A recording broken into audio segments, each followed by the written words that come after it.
Bonjour, mesdames, messieurs.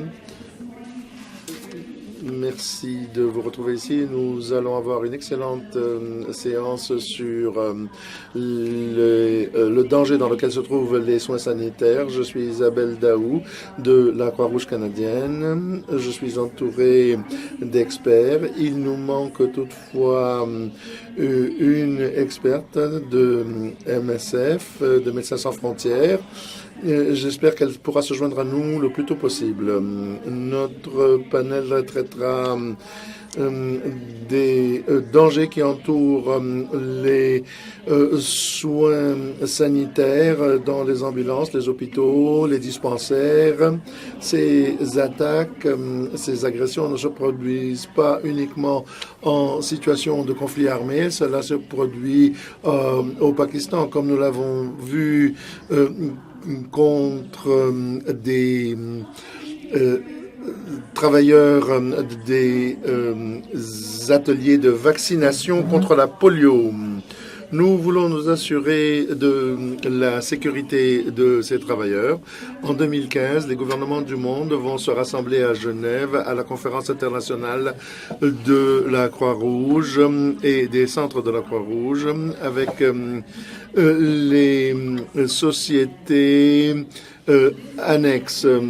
Ce sera donc une question très importante à l'ordre du jour humanitaire de l'année prochaine et nous pensons que cela va également se retrouver au sommet de 2015 à Istanbul. Nous voulions modifier le panel et nous voulions pouvoir travailler de façon un peu différente et les panélistes sont acceptés.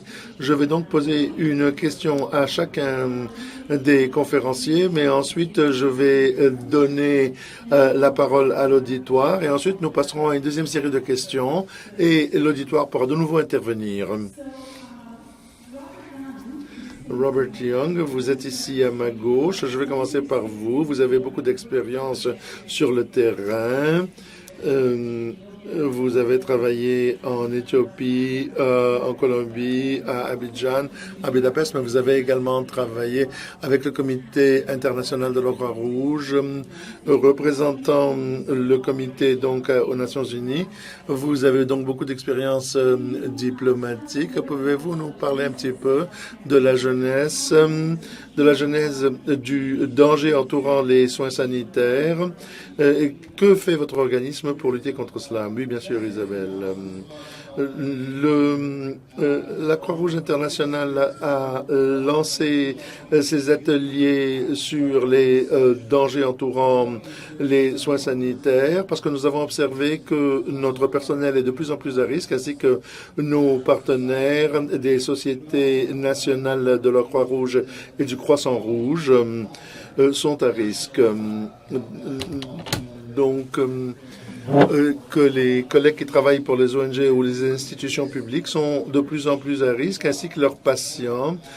Nous constatons une augmentation des agressions, des intimidations, des risques surtout pour des gens qui sont déjà vulnérables. Nous avons lancé ce projet non seulement comme un projet du Comité international de la Croix-Rouge ou du Croissant-Rouge ou des sociétés de la Croix-Rouge. Je sais que vous avez recueilli des données dans un bon nombre de pays pour documenter tout cela. Vous avez constaté qu'il y a une série d'agressions, mais pouvez-vous dire comment le Comité international a établi un processus pour répondre à cette difficulté? Le projet était censé se dérouler de 2011. Le Comité international de la Croix-Rouge nous a demandé de faire cela. Et il s'agissait de recueillir plus de données. Nous savions qu'il y avait un problème. Nous avons commencé à l'étudier nous-mêmes et nous avons voulu également nous joindre à d'autres qui sont des chercheurs, des ONG.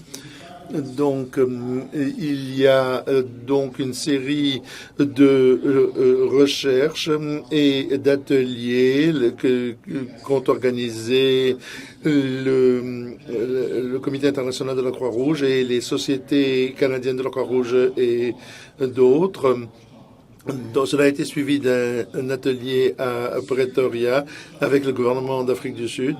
Tout cela vise donc à essayer de trouver des mesures pratiques qui permettent de changer la situation sur le terrain. Donc, il ne s'agit pas de créer de nouvelles règles juridiques. Les règles juridiques sont très claires. Il n'y a rien de plus fondamental en droit humanitaire que la protection des gens, des intervenants qui travaillent en soins sanitaires. Donc, il s'agit de réduire les difficultés auxquelles sont confrontés ces personnels. Niels Mork, vous venez d'Oslo en Norvège il y a à peine quelques jours. Merci d'être ici. Vous avez beaucoup d'expérience auprès de Médecins sans frontières. Vous venez d'un milieu de promotion et de lutte pour certains principes. Pouvez-vous nous parler donc de l'engagement de MSF?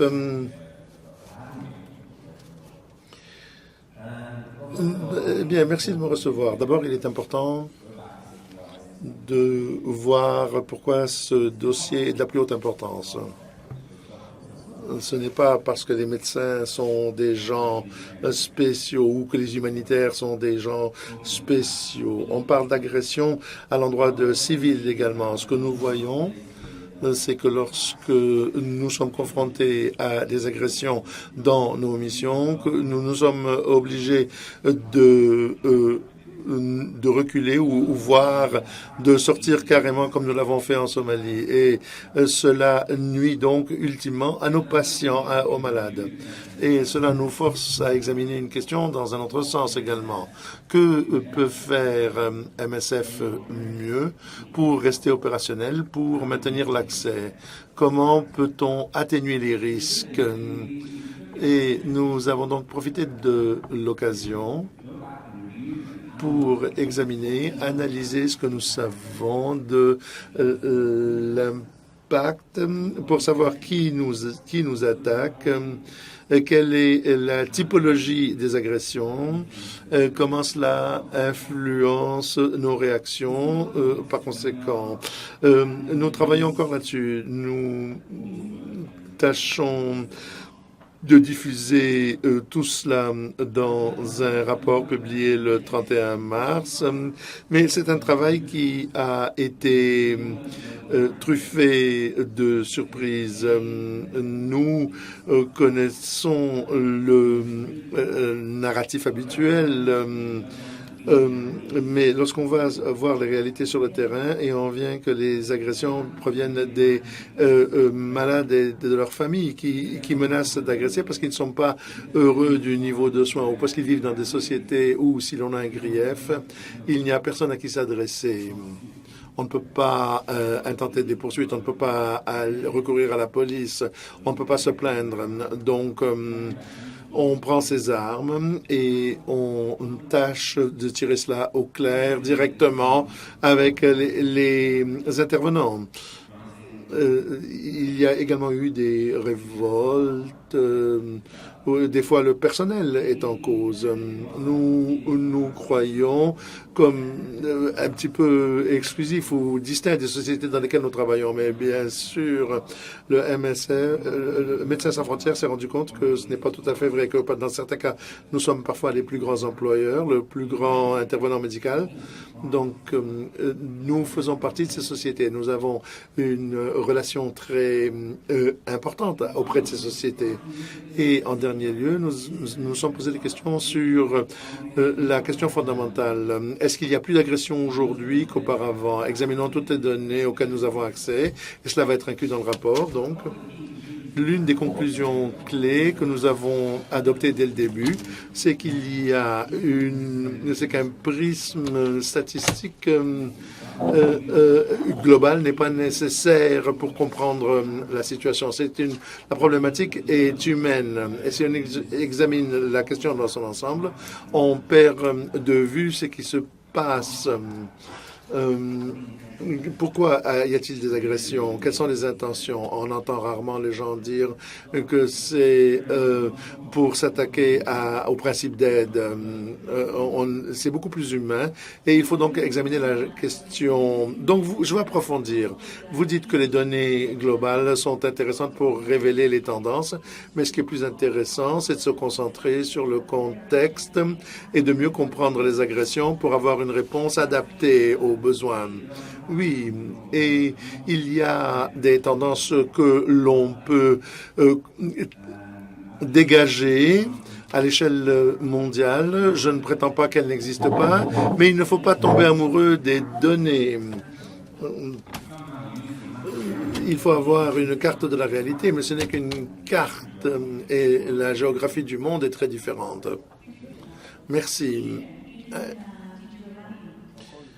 Adrian Di Giovanni, vous avez beaucoup d'expérience en qualité d'avocat. Vous avez fait votre maîtrise de droit à l'Université de New York. Vous travaillez pour le centre de recherche du Comité international de la Croix-Rouge. Pouvez-vous nous parler des questions juridiques, mais des questions éthiques que cela pose également? Oui, bien sûr.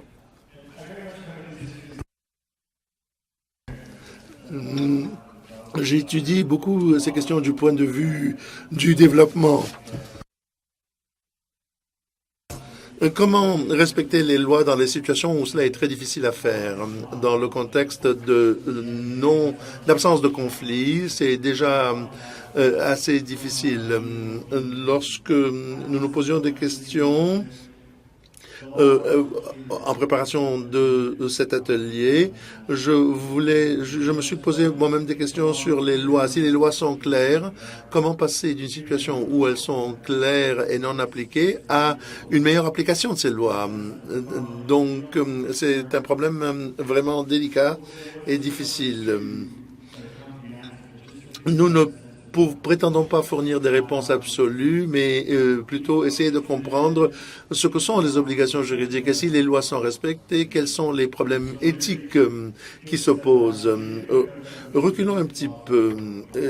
Ce dont nous sommes saisis, ce sont les lois de la guerre les plus fondamentales qui ont été établies depuis près de 150 ans pour que la guerre soit plus humanitaire en quelque sorte, pour atténuer les effets de la férocité de la guerre. L'intention était d'établir la distinction donc entre ceux qui sont partis au conflit, les forces armées et les civils. Et ça peut être un peu trop simple pour certaines personnes, mais il y a la distinction entre les civils et les combattants, entre les travailleurs sanitaires et les autres travailleurs. Pour tous ceux qui se disent le droit international de toute façon ce n'est pas respecté, eh bien pourtant ces règles-là ont toujours été respectées dans la plupart des cas. La façon dont on traite les patients, comment on donne accès à des soins de santé, ce qu'on appelle le respect pour les travailleurs sanitaires, la protection des travailleurs en soins sanitaires, l'absence de discrimination de sorte que lorsqu'on voit une personne blessée sur le terrain, eh bien, on leur donne des soins de toute façon. Je ne veux pas pousser les choses beaucoup plus loin en parlant de la Convention de Genève et de tout le reste, mais ce sur quoi nous nous concentrons pour les avocats, et ça, ce sont les questions de droit international plutôt sexy, c'est que la nature du conflit a changé. Nous ne traitons plus de l'image du 19e siècle avec un terrain de combat. Nous savons que le problème se déroule dans un milieu urbain et les distinctions entre civils et soldats deviennent de plus en plus floues. Donc, la majorité des événements ne s'inscrit pas dans des catégories très simples. Donc, tout est un peu flou. On peut se demander ce que cela signifie en droit international. Mais lorsque les gens parlent des drones, doivent-ils être utilisés ou non? Cela fait partie des problèmes. Quel est le cadre de guerre qui s'applique? C'est très flou. Et c'est ce qu'a dit Nigel Fisher hier. Il semble que on s'éloigne de plus en plus des obligations les plus fondamentaux. Depuis une décennie, donc il s'agit de revenir à des questions fondamentales de droit humanitaire. Bienvenue parmi nous. Donc, nous avons également élargi la conversation. Donc, j'essaie de montrer comment la situation change. Beaucoup de lignes sont floues, mais pour ce qui est des soins sanitaires et des patients, les choses n'ont pas vraiment changé. Peu importe à quelle loi on se réfère, au point de vue universitaire que l'on adopte, les patients sont l'élément le plus important. Donc, si le point de départ, c'est que les lois ne sont pas respectées, que fait-on dès lors? Et cela soulève de nombreuses difficultés qui ne sont qu'éthiques. Ensuite, il y a une série de problèmes qui n'existaient pas antérieurement, et certains, par exemple, c'est de savoir si on offre des soins sanitaires, si l'on se met en danger. Et l'exemple de la Somalie que vous avez mentionné vient à l'esprit. Est-ce qu'on accroît les mesures de sécurité entourant les dispensaires et les cliniques, ce qui peut accroître la sécurité du personnel, mais nuire à l'accès à ces établissements où on devient plus visible. Et le fait d'être visible fait partie des obligations. Si l'on veut offrir des soins de santé, on fait voler le drapeau de la Croix-Rouge ou du Croissant-Rouge, mais en même temps, on se met en danger. Mais si vous invitez également à les agressions dans certains cas. Donc, c'est des difficultés pour lesquelles il n'y a pas de réponse claire. Cela vous donne une idée générale de la problématique. Merci, Adrian. J'aimerais profiter de cet instant pour accueillir Joséphine Sisibanji. Need headphones. Now's the time to grab. Si vous avez besoin d'écouteurs pour l'interprétation, c'est le moment de le faire. Je vais lui poser quelques questions en français. Adrian, ce que vous dites, c'est que la loi est claire. Personne ne demande des mises à jour ou des modifications à cette loi. Cela se retrouve donc dans la Convention de Genève et ainsi que dans divers traités concernant les travailleurs humanitaires et le personnel médical. Mais lorsque il y a rupture du respect de la loi, que doivent faire les travailleurs sanitaires? Ils doivent envisager d'autres solutions qui pourraient compromettre la qualité des soins ou le type de soins accordés. Cela soulève un problème pour les travailleurs sur le terrain. Je vous souhaite la bienvenue.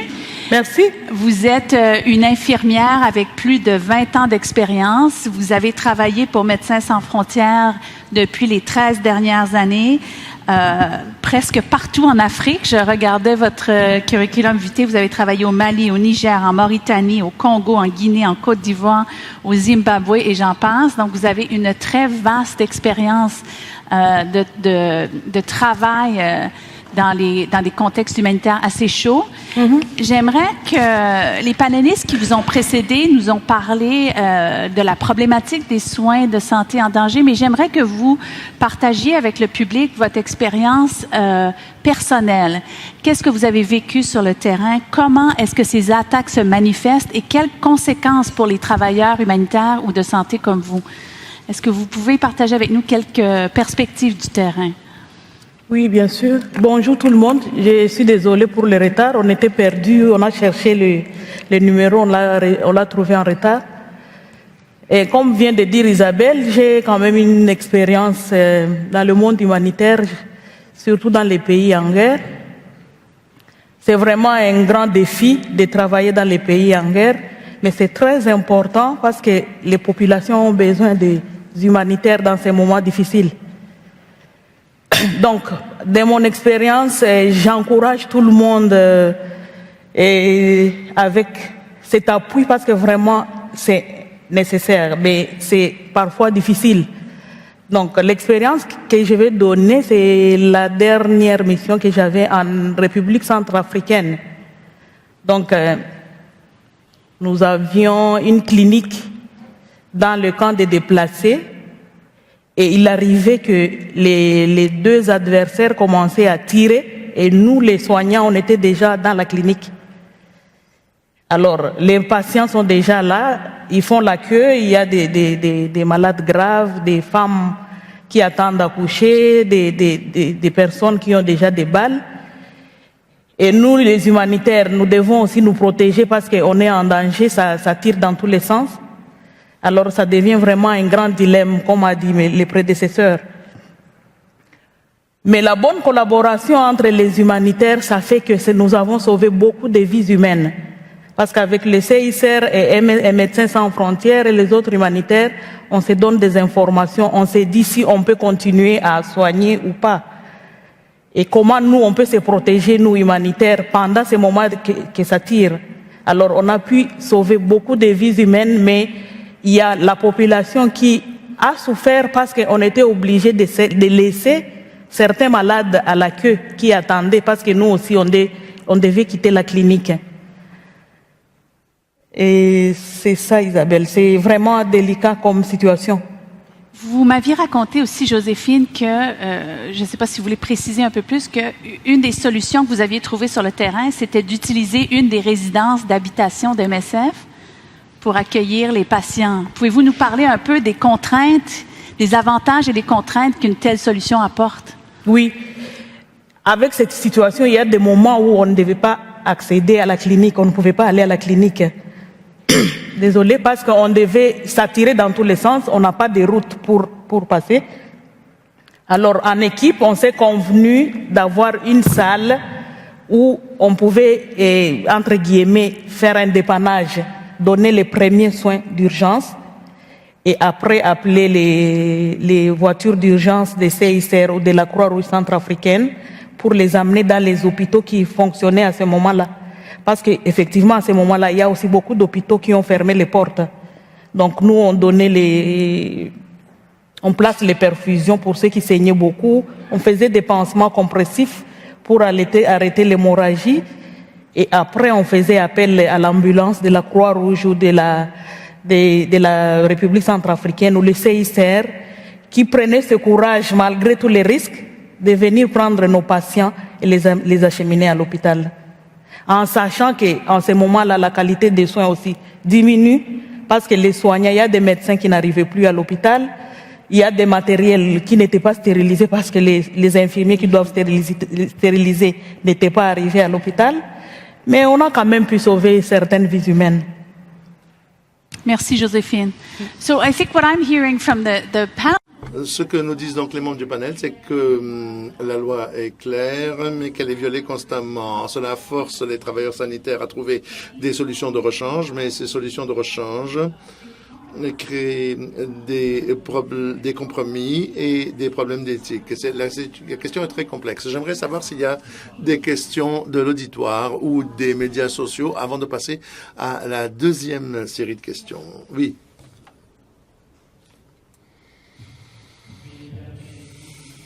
Enseignant à Sciences Po Grenoble et ancien directeur des programmes et président de Médecins du Monde France. Je voudrais faire un commentaire général sur cette thématique et puis illustrer un tout petit peu mon propos. Le commentaire général consiste à dire que on ne peut pas globaliser toutes les situations qui sont des situations à risque.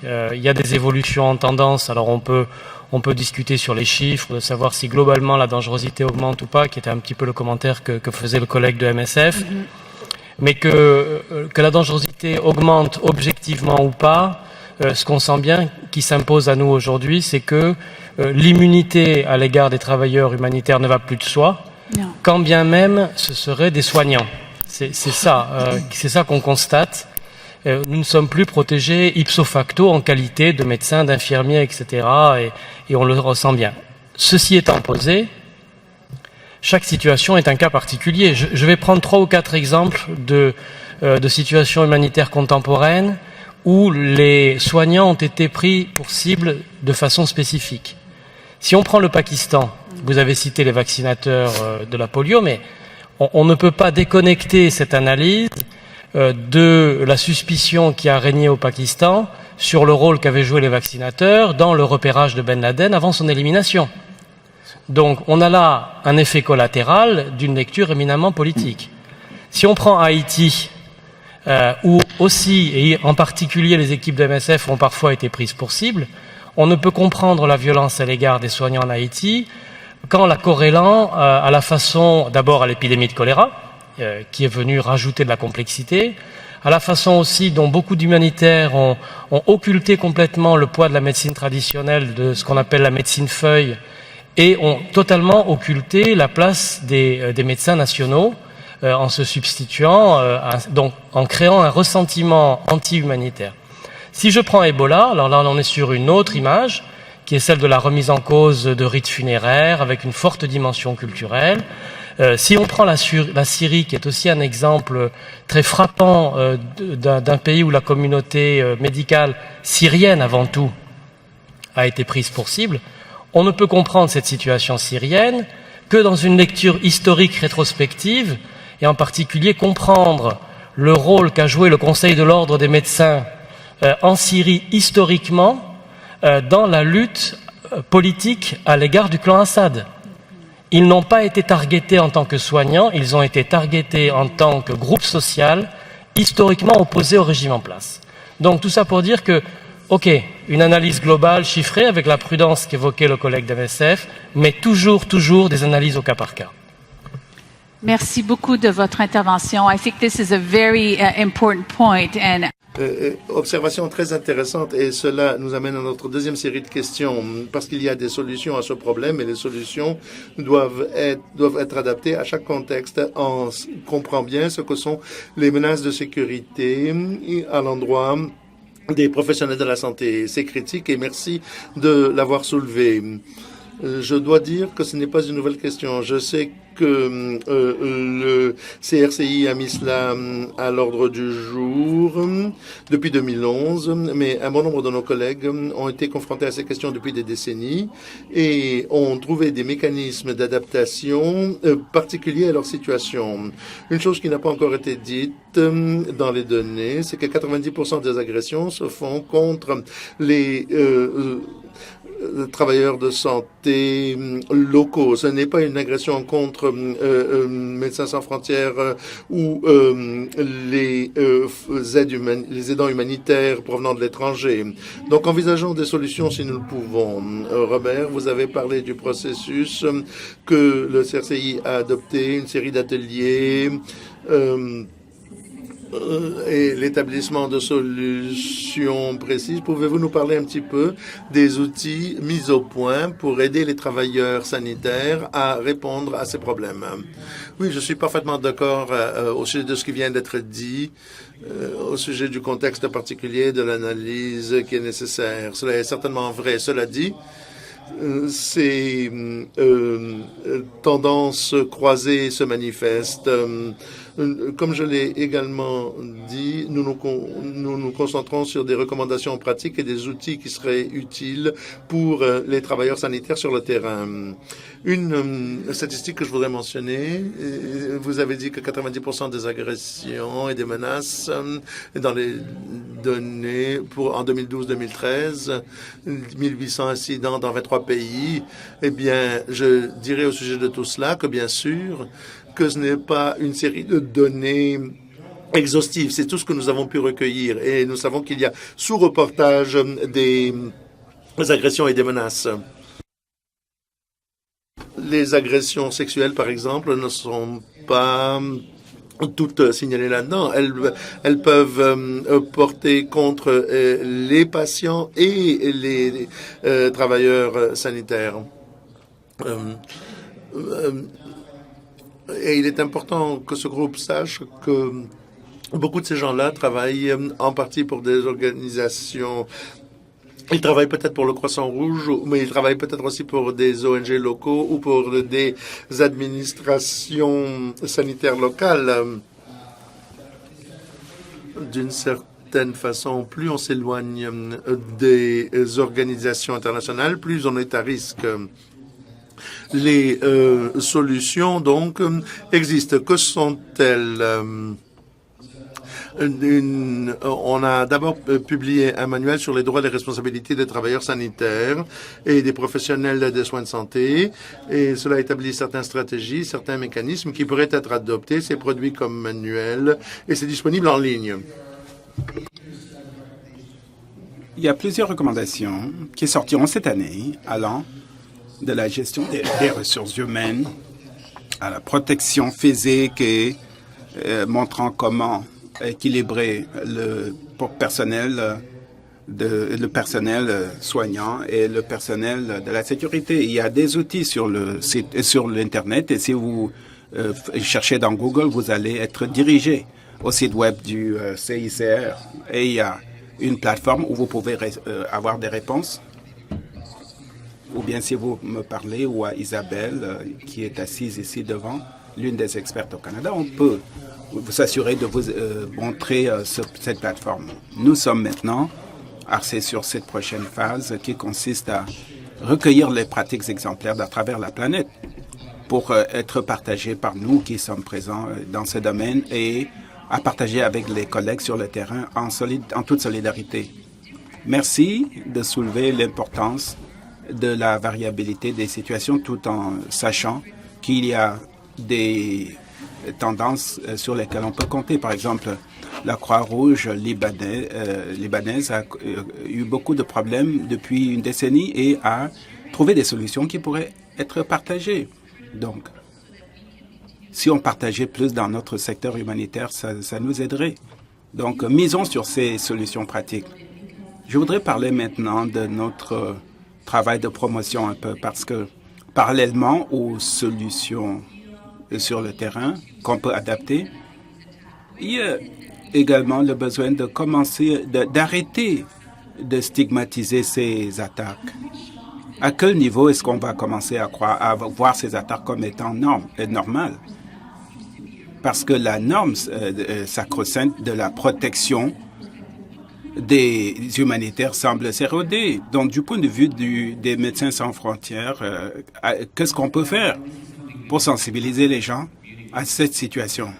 Ben, nous, on a déjà beaucoup parlé là-dessus depuis des années. Et je crois que la première chose que je dirais, c'est que, encore une fois, ces attaques et cette insécurité que nous vivons doit être contextualisée. C'est différent de ce qu'on vit au Pakistan après des campagnes de vaccination supposément commanditées par la CIA et je ne sais pas comment les États-Unis peuvent rebâtir la confiance au Pakistan, mais ça c'est un travail nécessaire. Dans d'autres contextes, ça varie. J'hésiterais à dire que notre travail de promotion doit se faire juste en retrait, mais le fait est que nous avons beaucoup de travail à faire dans les pays où nous intervenons et il faut adapter les solutions. On doit prendre une approche différente. Par exemple, dans le conflit en Irak et en Syrie, et l'approche sera différente aussi dans le Soudan du Sud. Mais il doit y avoir des principes fondamentaux qui doivent s'appliquer, mais il faut reconnaître que, bon, on ne connaît peut-être pas toutes les facettes de l'histoire et il faut faire beaucoup de recherches. D'où mon argument et mon scepticisme devant les données mondiales, pas parce que je ne crois pas que ce soit impossible d'avoir des données mondiales, mais je ne pense pas que ça nous amènerait où que ce soit. Alors, Adrian, revenons à vous à propos de la loi. La loi est claire et pourtant ça a été violé. Et nous ne demandons pas un nouveau cadre normatif. Que faire pour faire respecter la loi et pour répondre aux dilemmes éthiques que vous soulevez? Ça, c'est en fait la question qui me hante tous les jours. Comment faire mieux respecter la loi? L'un des commentaires que les gens me lancent souvent, c'est que vous, les avocats, vous croyez que vous pouvez régler tous les problèmes en adoptant d'autres lois. Et ça, c'est un cas où on voit qu'il y a des limites à cette façon de voir. Mais je commence par les idées fondamentales. L'une d'elles étant de faire une meilleure sensibilisation des lois déjà adoptées. Ça peut sembler simpliste, mais on le voit, que ce soit dans le monde rural, où il faut sensibiliser les gens au droit foncier, ou en milieu urbain, où il faut sensibiliser les gens aux règles d'hygiène de base. Donc, les obligations et les responsabilités des différentes parties, oui, et ça peut avoir un effet. Bon, que ce soit au niveau des décideurs locaux ou au niveau des belligérants, le fait est que ces gens, souvent, viennent des mêmes communautés et ont des comptes à se rendre. Et ça, c'est ce qui s'applique au niveau local, mais il y a le niveau international également. Il y a des obligations sacrées. Très peu de pays vont dire ouvertement qu'ils ne s'en soucient pas, même si ce ne serait que pour... même si ce ne sont que des vœux pieux, très peu de pays vont renier ces responsabilités. Mon opinion, c'est que je ne suis pas en faveur de l'idée qu'il faille dire ça, c'est l'obligation internationale et on arrive dans un conflit pour déclarer tout cela. Le fait est que souvent les solutions passent par des lois nationales et il faut s'assurer qu'il y ait un bon cadre juridique dans ces pays-là, en temps de paix comme en temps de guerre. Il faut éviter dans cette division artificielle entre la société générale et le monde humanitaire. Nous, on intervient souvent dans des contextes où, avant le conflit, il y a eu déjà le cadre juridique qui a foutu le camp. Donc, la question, c'est comment faire? C'est pas clair. Souvent, il faut passer par la voie diplomatique ou politique dont on a parlé hier lors de certaines séances de discussion. Du côté éthique, je n'ai pas été sur le terrain, donc je suis mal placé pour donner des conseils pratiques. Mais je pense que un bon point de départ, ce serait la philosophie qu'il ne faut pas nuire. Et ça, c'est au cœur de l'éthique médicale. Ça découle du serment d'Hippocrate. Et je vais laisser cela aux praticiens de la santé. Mais les humanitaires ont également adopté ce langage intéressant depuis 20 ans. Et ça découle de l'impératif humanitaire qui sous-tend le besoin d'être neutre. Et souvent, les dilemmes naissent de la remise en question des principes fondamentaux de l'intervention humanitaire. Comment faire pour ne pas nuire? Bon, je mets un bémol. Vous parlez de la recherche. J'ai fait de la recherche et j'ai trouvé que l'idée de ne pas nuire, c'est souvent galvaudé, c'est vague, c'est mal compris. Bon, tout ce que ça fait souvent, c'est de soulever des dilemmes, même dans un contexte humanitaire. Il faut faire une bonne analyse des conflits pour mieux comprendre les étapes à suivre. Ça, c'est un bon début. Savoir dans quoi on embarque et comprendre le cadre actuel. Donc, hier, Steve a mentionné ceci en disant que l'analyse éthique et l'analyse des risques est devenue si forte que ça nuit aux opérations. Et puis, ça... Une chose qu'il faut dire, c'est que se libeller, ça aide à définir le problème, mais ça ne règle pas les dilemmes.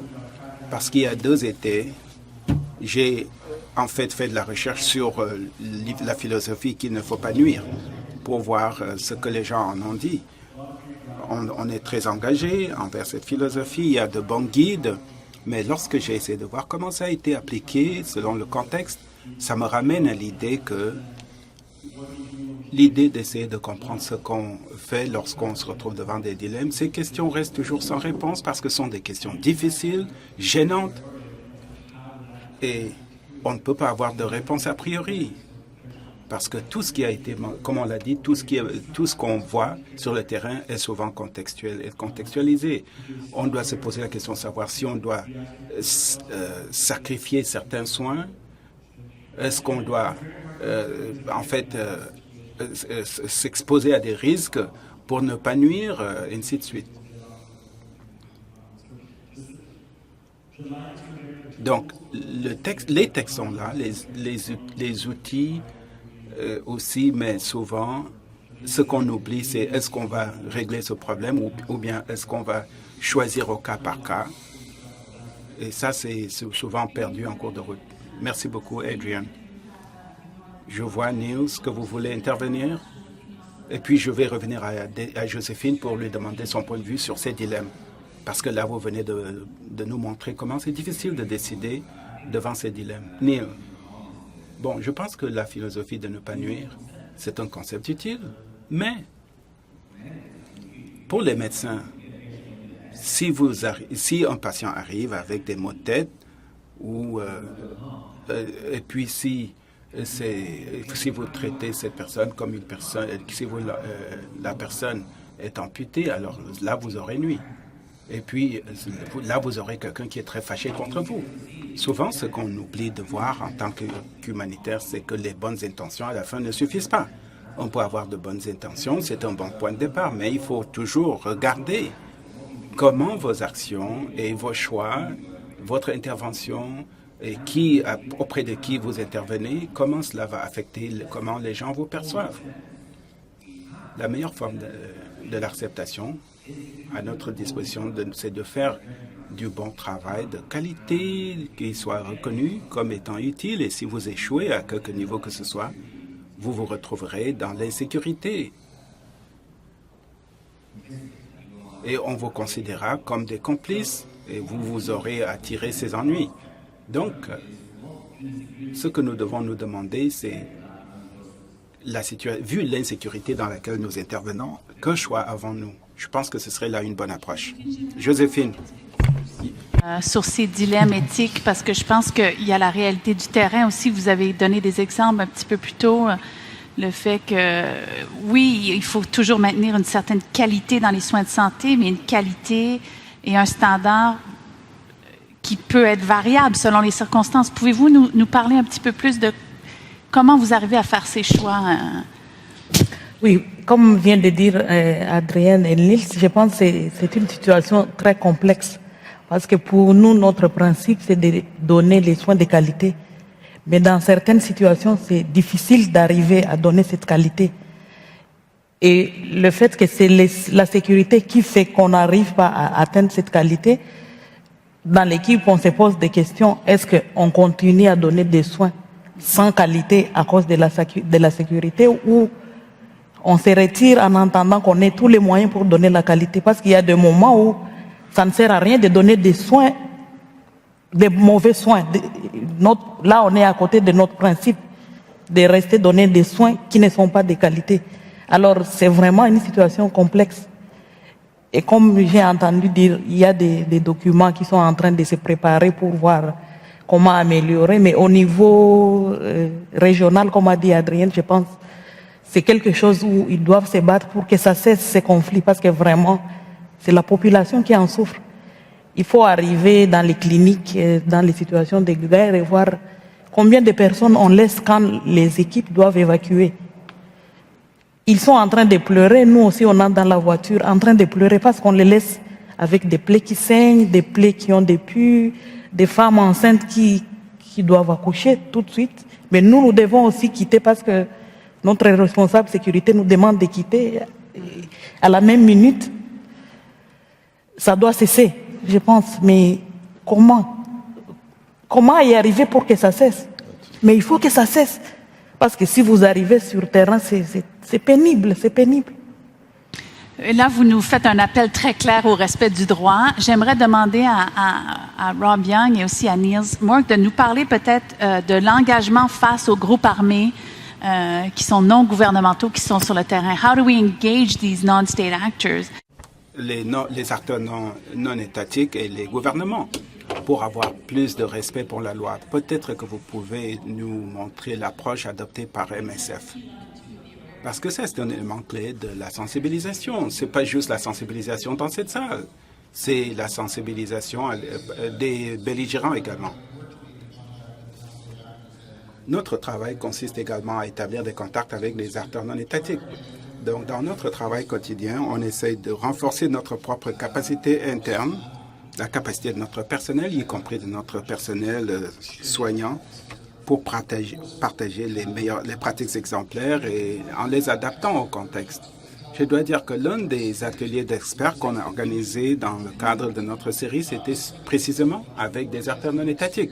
C'était intéressant à organiser, je ne dirais pas où c'était, mais on a trouvé un État prêt à, en fait, accueillir un groupe iconoclaste d'acteurs non étatiques représentant plusieurs continents qui ont passé plusieurs jours à discuter des dangers qui pèsent sur les soins de santé, comment ça les a affectés, comment ça a affecté les populations qu'ils prétendaient vouloir protéger et servir, et comment cela pourrait également leur bénéficier ou leur profiter comme partie en conflit.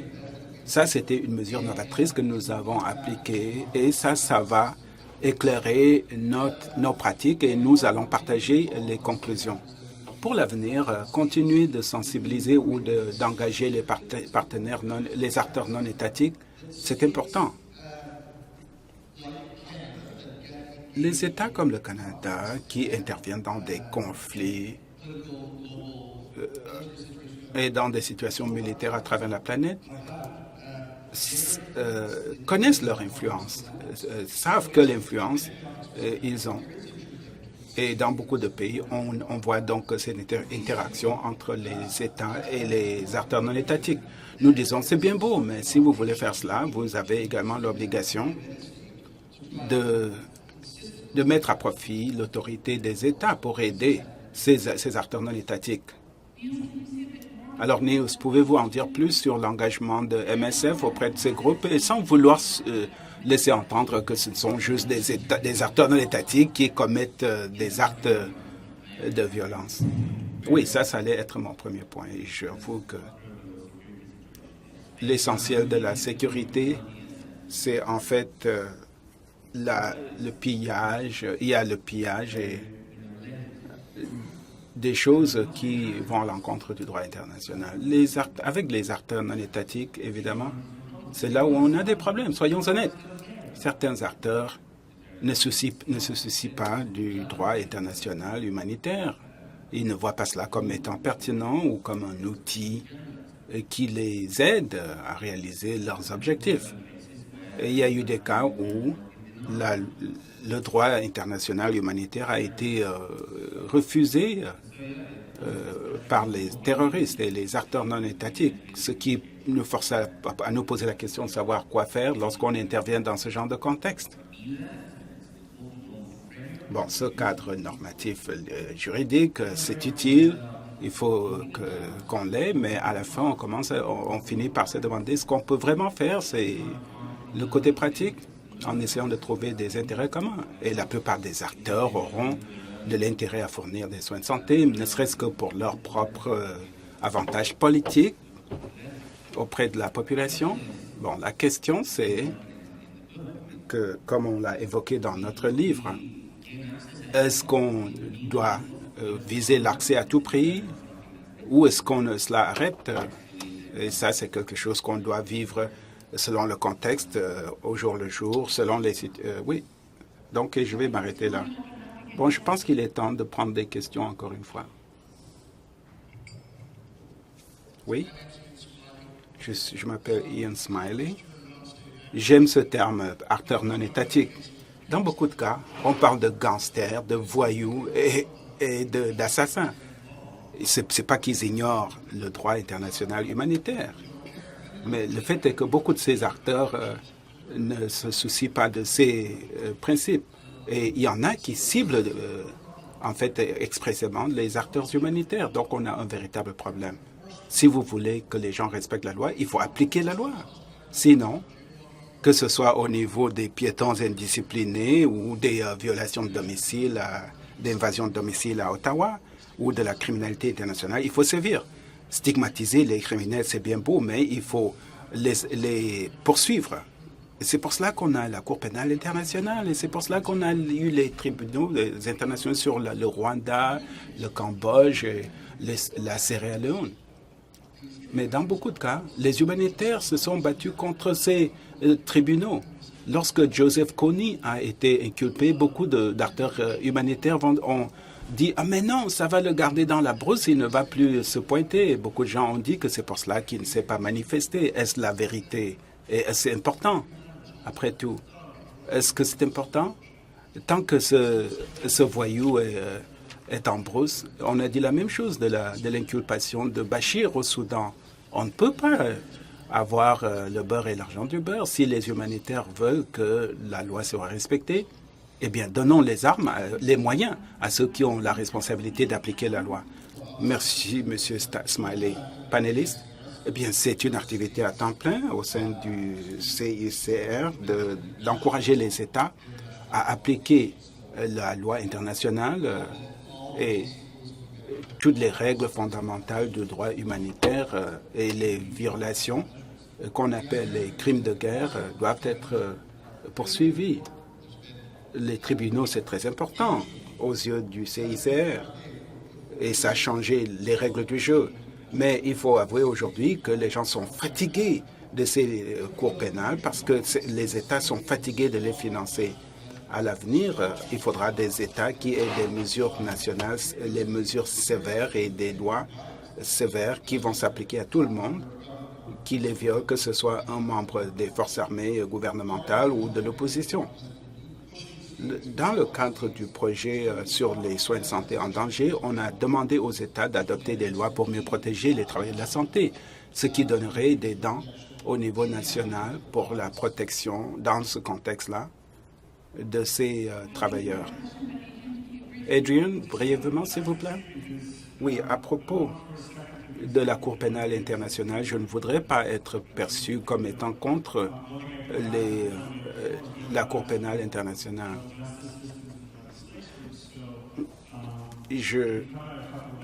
On peut adopter différentes approches. Par exemple, revenons à la situation en Ouganda. À l'époque, j'ai pu travailler sur ces enjeux. Les allégations à l'époque, c'était que l'armée ougandaise était au milieu des camps, dans les camps étaient des boucliers des forces armées, et c'est là où on a inculpé Joseph Kony pour essayer de détourner l'attention du gouvernement Museveni. Ça a été très controversé, mais j'ai participé à une étude où on a demandé aux gens comment voudrez-vous les poursuites? Et les gens ont dit, pour les Joseph Kony du monde, il faut les poursuivre. Mais pourquoi ne pas faire cela en Ouganda même, au lieu de les amener à la haie? Et le modèle de la Cour pénale internationale est basé sur la complémentarité, donc il faut...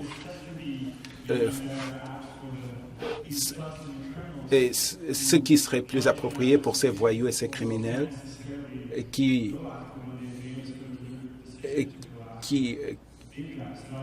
lorsqu'on vise les hauts placés, ça peut peut-être se répercuter à travers la chaîne de leur gang de voyous. Donc il faut voir cela comme étant des choses qui se complètent. Moi, je ne me limiterai pas seulement à l'application de la loi internationale par la Cour pénale internationale. Moi, je voudrais plutôt qu'on essaye de focaliser sur le respect de la loi. Je vois qu'on arrive à la fin de notre session, mais il y avait une question là derrière. Oui, vous, monsieur? Je suis Nicolas Bergeron, le président actuel de Médecins du Monde Canada. Et je voudrais partager avec vous une étude récente, inédite, et qui est reliée au sujet d'aujourd'hui. Évidemment, on parle des travailleurs de la santé en danger et il y a leur santé mentale également. Ce questionnaire a été donc proposé à 250 travailleurs humanitaires expatriés et je ne pense pas que ce soit si différent des travailleurs humanitaires locaux. Je partagerai donc 3 conclusions avec vous. À peu près 15% de l'échantillon avaient vécu une détresse suffisante pour être considéré comme relevant du trouble post-traumatique. Ce qui est intéressant dans cette expérience, ce n'était pas l'exposition directe à des événements potentiellement traumatisants, c'était plutôt l'exposition indirecte. L'autre aspect, c'était l'importance du soutien social ainsi que du soutien organisationnel. Je demande donc aux experts, dans vos organismes, qu'est-ce qui a été fait pour aider à atténuer l'impact des dangers pour la santé des travailleurs de la santé.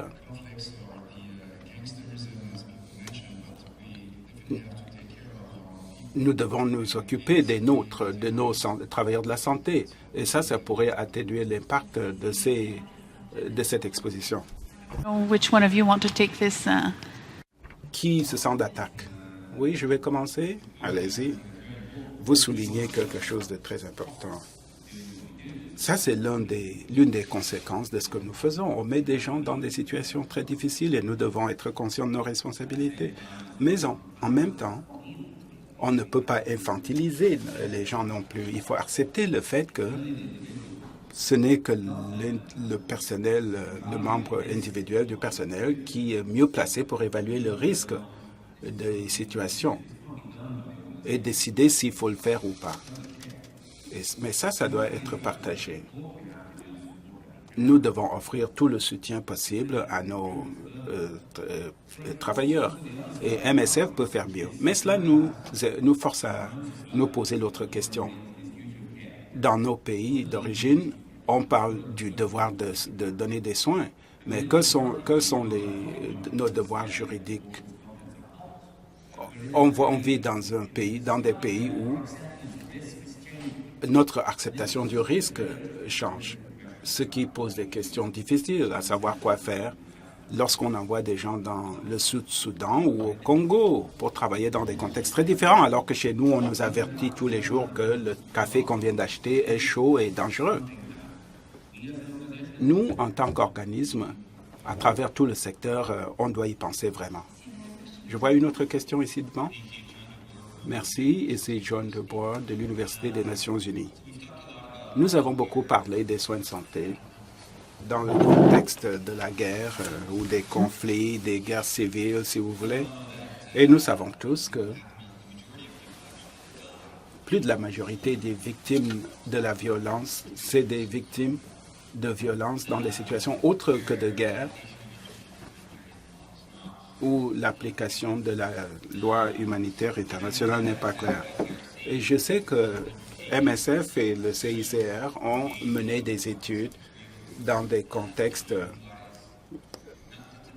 tels que Rio, dans des enquêtes. Ce n'étaient pas des situations typiquement de guerre. Qu'avez-vous appris de ces violences et de la façon de protéger les travailleurs de la santé dans ces contextes qui ne sont pas des contextes classiques de guerre et qui pourraient être de plus en plus des endroits où l'action humanitaire sera menée? Merci. Je pense que ce sera notre dernière question. Et je voudrais prendre 30 secondes pour résumer les voies de l'avenir. Rob, voulez-vous essayer de répondre? Oui, c'est une très bonne question. Parce que, comme Adrian l'a dit, dans beaucoup de contextes, le cadre juridique n'est pas très clair. Pour le CICR, nous parlons de situations où la loi internationale humanitaire ne s'applique pas. Et de plus en plus pour nous, dans certains cas, le contexte où nous intervenons n'est pas clair. À Genève, on peut avoir une interprétation différente de celle de nos travailleurs sur le terrain. Ce qui est clair, c'est que la violence urbaine est si répandue que ça a un impact humanitaire massif. Pour nous, donc, pour l'avenir, on s'attend à ce que le CICR parle de cela. Mais notre expérience quant aux dangers qui pèsent, aux dangers qui planent sur les soins de santé, c'est que les leçons que nous avons retenues puissent nous aider dans ces autres contextes où les humanitaires interviennent dans des situations post-conflit où les groupes armés deviennent des groupes criminalisés. Mais en même temps, nous apprenons dans des contextes tels que les favelas de Rio où on a eu des projets, où on apprend également des collègues sur le terrain, des mécanismes d'adaptation et des autres approches à la solidarité qui puissent aider les travailleurs de la santé ainsi que leurs patients. Vous avez le mot de la fin. Je voulais juste ajouter par rapport à la sécurité des équipes. Oui. Il y a un suivi de nos supérieurs chefs de mission, responsables sécurité. Et on donne à tout le monde l'occasion de s'exprimer. Comment tu te sens pendant que ça pète dans tous les sens et que c'est chaud. On demande aux travailleurs humanitaires comment tu te sens capable de rester ou tu ne te sens plus capable de rester par rapport à la situation. Donc, c'est ouvert et c'est lui qui se sent vraiment incapable de supporter la situation chaude dans laquelle on se trouve. On donne l'opportunité à la personne de rentrer à la maison. Donc, et comme j'ai entendu quelqu'un dire, il y a beaucoup de critères pour qu'il y ait une atteinte à la santé mentale.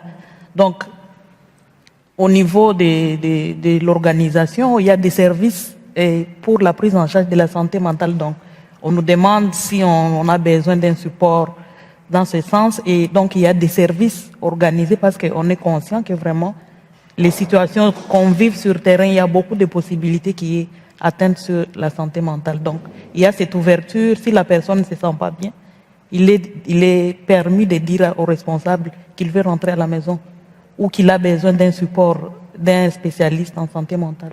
Donc, vous venez renforcer le point de votre collègue Niels qui dit que c'est une responsabilité partagée entre l'employé qui est déployé sur le terrain, mais aussi l'employeur. Et ça, oui, ça demeure une question très importante qui a été soulevée par notre collègue à l'arrière. Merci pour... Alors, j'aimerais juste... Je pense que j'ai 30 secondes pour conclure. Je pense qu'il y a différentes choses. Je ne veux pas vous laisser sans espoir parce que je pense que c'est une question importante, mais qu'on a des solutions aussi à adopter pour poursuivre cette démarche et réduire les attaques contre le personnel de santé. So I think one thing that has been clearly expressed. Une chose qui a été dite clairement, c'est la nécessité de partager entre les organisations les mécanismes d'adaptation sur le terrain, mais qu'elles s'adaptent aux besoins particuliers compte tenu de l'analyse. La question de la promotion auprès des gouvernements est de la plus haute importance. Je comprends ce qui a été dit, bien sûr. Il est difficile de sensibiliser les gens aux problèmes lorsqu'on fait face à des malfrats ou des criminels professionnels. Mais je voudrais en revenir à ce que disait Adrian, à savoir que nous devons mieux comprendre que nous devons avoir besoin des outils. Il me reste encore beaucoup de questions relativement aux problèmes d'éthique qui se posent. Et je vous renvoie donc à tous les sites web qui existent pour les divers organismes pour que vous puissiez continuer de vous instruire et pour nous suivre à la conférence internationale de la Croix-Rouge et du Croissant-Rouge. Cela dit, je voudrais remercier les membres du panel et vous remercier pour cette séance. Merci.